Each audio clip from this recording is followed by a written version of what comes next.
Hello friends आपको समस्त को साइकोलॉजी ऑनर्स क्लास को स्वागत। आज वीडियो रे आम जाना सेकेंड सेमिस्टर पिलामानंकर कोर 4 यूनिट 4 रही आमर सुख सुख आनंद को प्रभावित करुवा सुख आनंदर प्रकृति और स्वभाव कैरेक्टरिस्टिक्स कैरेक्टरिस्टिक्स ऑफ हैप्पीनेस। ठीक अच्छे एमती सुख और आनंद को प्रभावित सुख और आनंदर प्रकृति और स्वभाव को एमती हेडिंग देदेव। ठीक अच्छे तो प्रथम कौन लिख प्रथम पॉइंट दब जे पुरातन काल रे भारतीय माने सुख और आनंद कहले जीवनर सरल और छोट छोट खुशी को बुझुते किसी कष्ट ना रे किसी कष्ट नहीं है आराम से बुझ जहाँ पार्छ सुख और आनंद विषय तुम निज माने निज मनरू भाषा देकी लिखिपार। ठीक अच्छे तो प्रथम कौन देला ना पुरातन काल रे भारतीय माने सुख और आनंद कहले जीवनर सरल और छोट छोट खुशी को बुझुते सरल जीवन शैलीर अर्थ व्यक्तिर सर्वनिम्न आवश्यकता पूरण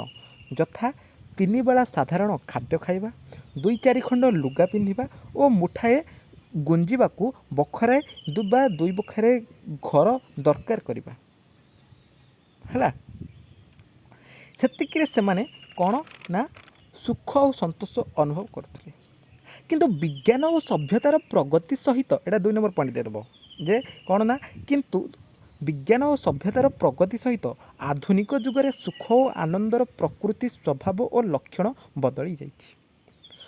सांसारिक सुख कहले एबे लोक धन संपत्ति क्षमता सम्मान को बुझुचंती सफलता कहले आर्थिक उन्नति सामाजिक और राजनैतिक सफलता को बुझुचंती किंतु यह आनंद और सुख और सफलतार संज्ञा नुहे जो व्यक्ति जेते अधिक क्षमता और संपत्तिर अधिकारी से सेते असुखी बोली वास्तव में सत्यता जना पड़ी एवं यह ही सत्य। नेक्स्ट पॉइंट कौन देव मनर शांति ही प्रकृत सुख एक कथा जो मैंने अनुभव करते ही यार सत्यता उपलब्ध करें। प्रकृत सुख और आनंद व्यक्ति मध्य सकारी भावना जो संभव होता है यह व्यक्ति को शारीरिक और मानसिक स्तर में सुस्थ सबल करी रखे मनरे द्वंद्व और चिंता न थाए सकारी व्यक्तित्व जात सफलता आनंद प्रदान करे एवं विफलता दुख और हताशा प्रदान करे।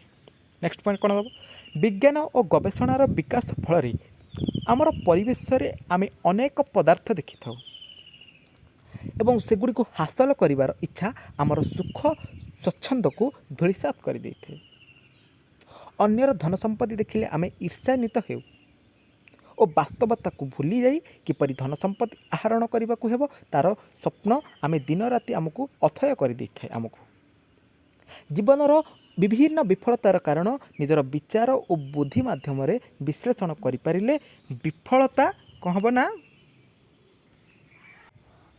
आउ आमर मनरे दुख आने ना सफलता और विफलता गोटे मुद्रार दुई पार्श्व भली मनुष्य को प्रभावित करथांती किंतु एथिरे अधिक प्रभावित होई वास्तवता को भूली जिबा ठीक पदक्षेप नु मन को ठीक भाव में बुझाई पारिले अनेक दुख एवं चिंतारू मुक्ति मिलता है। सुख और आनंद रे क्रोध ईर्षा भय घृणा इत्यादि नकारी आवेगर स्थान न थाए एथिबाई सकारी मनोभाव और सुख आनंद अनुभव मध्य संपर्क रही सकारी मनोभाव बिना सुख संतोष और सफलता प्राप्त करने अधिकांश क्षेत्र में असंभव। तापर आसले किए ना फेड्रिक्सन है फेड्रिक्सन मतरे सुख और आनंदर स्वभाव होछि मन भल लगिबा शांति अनुभव करिबा एवं भल कार्य संपादन करिबार क्षमता हासिल करिबा एवं कौन एवं भल कार्य संपादन करिबार क्षमता हासिल करिबा। नेक्स्ट कौन करिवो एमती आर मार्क देकी लिखिदेव सुख और आनंद को प्रभावित करुथुबा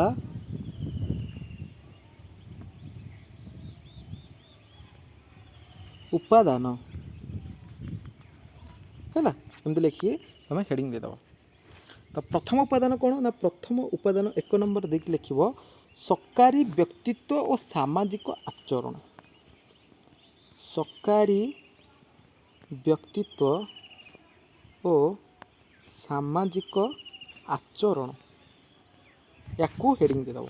सकारी व्यक्तित्वर विकास बाल्यकालर सामाजिकरण प्रक्रिया द्वारा संभव हुए ଉପଯୁକ୍ତ ସାମାଜିକରଣ କ'ଣ କରିଥାଏ ନା ବ୍ୟକ୍ତି ମଧ୍ୟରେ ସୁସାମାଜିକ ଆଚରଣ ଉଦ୍ରେକ କରାଏ ଓ ତାକୁ ସମସ୍ତେ ପ୍ରଶଂସା ଏବଂ ପସନ୍ଦ କରିଥାନ୍ତି। ତା'ର ଆଚରଣ ସମାଜରେ ଗ୍ରହଣୀୟ ହୁଏ ଓ ସେ ଆନନ୍ଦ ଅନୁଭବ କରେ। ନେକ୍ସଟ ଆସିବ କ'ଣ? ନେକ୍ସଟ ଏମିତି 2 ନମ୍ବରରେ କ'ଣ ଦେଲା ଆସିଲା ନା ସକାରୀ ଆବେଗର ବିକାଶ। ହେଡ଼ିଂ ଦେଇଦେବ ସ୍ନେହ, ପ୍ରେମ, ଆନନ୍ଦ, ଉତ୍ସାହ, ହର୍ଷ, ଉଲ୍ଲାସ ପରି ସକାରୀ ଆବେଗର ଉପଯୁକ୍ତ ବିକାଶ ହେଲେ ବ୍ୟକ୍ତି ଯେତିକି ଉପକୃତ ହୁଏ ଅନ୍ୟମାନେ ତାଠାରୁ ଅଧିକ ଉପକୃତ ହୋଇଥାନ୍ତି। ତା'ର ଆବେଗିକ ଆଚରଣ ଓ ସହନଶୀଳତା ଯୋଗୁଁ ମାନସିକ ଅବସ୍ଥାର ବିକାଶ ହୁଏ। 3 ନମ୍ବର ଆସିଲା କ'ଣ? ନକାରୀ ଆବେଗମାନଙ୍କର ସୁନିୟନ୍ତ୍ରଣ। ନକାରୀ ଆବେଗମାନଙ୍କର ସୁନିୟନ୍ତ୍ରଣ। ହେଡ଼ିଂ ଦେଇଦେବ। ଠିକ୍ ଅଛି। ନକାରୀ ଆବେଗମାନଙ୍କର ସୁନିୟନ୍ତ୍ରଣ ହୋଇପାରିଲେ ବ୍ୟକ୍ତି ମନରେ ସକାରୀ ଭାବନା ଜାଗ୍ରତ ହୁଏ, ଫଳରେ ସେ ସୁଖ ଅନୁଭବ କରେ। ନକାରୀ ଆବେଗ ମନୁଷ୍ୟର ପ୍ରଧାନ ଶତ୍ରୁ ହୋଇଥିବାରୁ ଏହାର ସୁନିୟନ୍ତ୍ରଣ ସ୍ୱାସ୍ଥ୍ୟ ପକ୍ଷରେ ହିତକାରକ। ଅତ୍ୟଧିକ କ୍ରୋଧ ବ୍ୟକ୍ତିକୁ ସମାଜରେ କେହି ଭଲ ପାଆନ୍ତି ନାହିଁ। ଅତ୍ୟଧିକ କ୍ରୋଧ ମାନେ ଯେଉଁ ବ୍ୟକ୍ତି ପ୍ରକାଶ କରେ ତାକୁ ସମାଜରେ କେହି ଭଲ ପାଆନ୍ତି ନାହିଁ। ତାପରେ ତୁମର 4 ନମ୍ବର ଆସିଲା କ'ଣ ନା ଉପଯୁକ୍ତ ପାରସ୍ପରିକ ଉପଯୋଜନ। ଉପଯୁକ୍ତ ପାରସ୍ପରିକ ଉପଯୋଜନ। ଉପଯୁକ୍ତ ପାରସ୍ପରିକ ଉପଯୋଜନ ଫଳରେ ବ୍ୟକ୍ତି ସୁଖ ଓ ଆନନ୍ଦ ଲାଭ କରିଥାଏ। ଅନ୍ୟମାନଙ୍କ ସହିତ ଖାପ ଖୁଆଇ ଚଳିବା ଏକ ସକାରୀ ମାନସିକତାର ପରିଚୟ। ମନରୁ ଦ୍ୱନ୍ଦ୍ୱ ପରିହାର କରି ଏହା ମନୁଷ୍ୟକୁ ସୁଖ ଓ ଶାନ୍ତି ପ୍ରଦାନ କରିଥାଏ। ଏହିପରି ଭାବରେ ସୁଖ ଓ ସଫଳତା ପରସ୍ପର ସହିତ ସମ୍ପୃକ୍ତ। ସଫଳତା ସୁଖଜାତ କରାଏ ଓ ସୁଖ ତଥା ଆନନ୍ଦ ମଧ୍ୟ ଜୀବନରେ ଅନେକ ସଫଳତା ଆଣିଦେଇଥାଏ।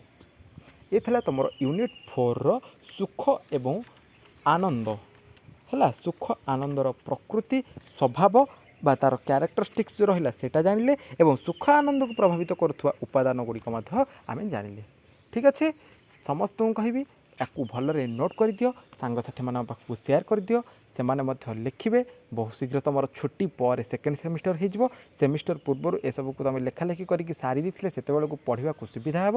ଏବଂ ଯେଉଁମାନେ ଚ୍ୟାନେଲକୁ ନୂଆ କରି ଆସୁଛ ଚ୍ୟାନେଲକୁ ସବସ୍କ୍ରାଇବ୍ କରିଦେଇଥାଅ, ଯାହାଦ୍ୱାରା କି ଯେତେବେଳେ ଏଇ ଟାଇପ୍ର କିଛି ଇମ୍ପୋର୍ଟାଣ୍ଟ ଅପଡ଼େଟ୍ସ ଦେବି ସର୍ବପ୍ରଥମେ ନୋଟିଫିକେସନ୍ ତୁମମାନଙ୍କ ପାଖରେ ପହଞ୍ଚିପାରିବ। ହେଲା, ବର୍ତ୍ତମାନ ଭିଡ଼ିଓରେ ଏତିକି, ଦେଖା ହେବା ଆଉ ଏକ ଭିଡ଼ିଓରେ। ରହିଲେ ଆଜ୍ଞା, ନମସ୍କାର।